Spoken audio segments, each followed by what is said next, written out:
अस्सलाम वालेकुम, welcome back to my channel. मेरा नाम आलिया है। मैं 7 साल की थी जब मेरी माँ का इंतकाल हो गया, तो मेरे अब्बू ने जल्दी दूसरी शादी कर ली। मेरी सौतेली माँ सारा दिन मुझसे घर के काम करवाती थी और खाने के लिए सूखी की रोटी देती थी। मैं कमज़ोर थी लेकिन फिर भी बहुत खूबसूरत थी। जब मेरी सौतेली माँ की औलाद हुई तो मुझसे और ज़्यादा बेजार हो गई। मेरे बाप को बीवी के अलावा कुछ नज़र ही नहीं आता था। सारा दिन वो घर के काम करता था और सारी सारी रात अपनी बीवी के कमरे में बंद लेकर सोया रहता था।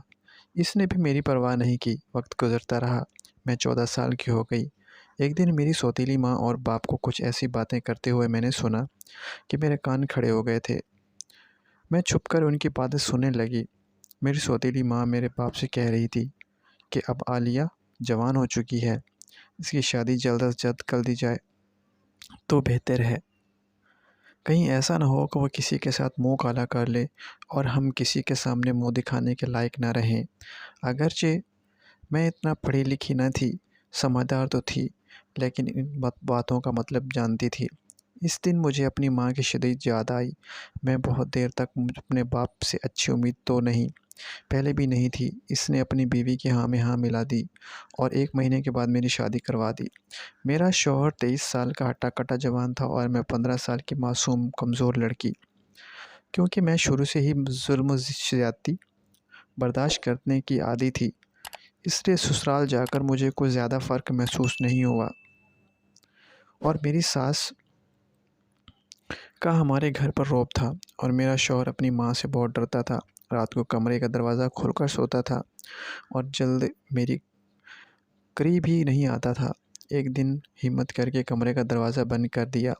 मैं बहुत खुश हुई कि आज मुझे मेरा हक़ ज़रूर देगा, लेकिन थोड़ी देर बाद ही दरवाज़े पर ज़ोर-ज़ोर से दस्तक होने लगी। उठकर दरवाज़े को खोला तो मेरी सास बाहर खड़ी थी, चिल्ला रही थी कि शौहर से कह रही थी कि तुम्हें शर्म नहीं आती? घर में जवान बहनें हैं और तुम बीवी को कमरे में बंद करके घर में बेहयाई फैलाते हो। इन मासूम के ज़हन पर क्या असर पड़ेगा? मेरा शौहर बेचारा अपना मुँह सा मुँह लेकर रह गया। हमेशा की तरह मैं इस रात भी बंदी रह गई। मेरी शादी को 2 महीने भी हो चुके थे, लेकिन मैं अभी तक कुँवारी थी और मुझसे नज़र ही नहीं मिलाता था। एक दिन मुझे मेरे पास आया और कहने लगा, आलिया मैं तुमसे बहुत शर्मिंदा हूँ। असल बात ये है कि मैं शुरू से ही नामर्द हूँ। मेरी माँ को अच्छी तरीके से मुझे मेरा पता है, इसलिए वो इज़्ज़त रखने के लिए कोई बहाना बनाते हैं कि मैं तुम्हारे करीब ना जा सकूं। मेरा ये भेद तुमसे छुपा रहे। दिन भर मैं अपनी किस्मत पर बहुत रोए। मैं अगले रोज़ अपनी सास के पास गई और कहा कि जब आपको पता था कि आपका बेटा शादी के लायक नहीं है, तो आपने क्यों इसकी शादी मेरे मुझसे कर दी, मेरी ज़िंदगी बर्बाद कर दी। मेरी सास रोने लगी और मेरे सामने हाथ जोड़कर कहने लगी कि बेटा मुझे माफ़ कर दो। मेरी दोनों बेटियां अगले घर चली जाएंगी और इसके बाद मेरा एक बेटा है और मैं चाहती थी कि हम माँ बेटी को ज़िंदगी जीने और संभालने का कोई सहारा मिल जाए, जो हम माँ बेटी को संभाल पका कर खिलाए और अच्छी इस अपने लिए मैंने ना चाहते हुए अपने बेटे की शादी कर दी।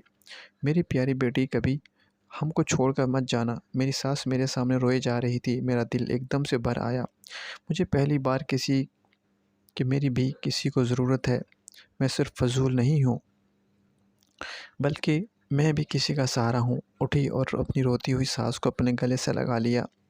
तब मुझे मेरी मरहूम माँ की बहुत याद आ रही थी और मैं फूट-फूट कर रो रही थी। इस दिन के बाद मेरी माँ और मेरे शौहर को सहारा मिल गया। मेरी नंद की शादी हुई तो उसने अपना पहला बच्चा मेरी गोद में डाल दिया, तो मेरी अधूरी ज़िंदगी किसी हद तक मुकम्मल हो गई। Thank you for watching.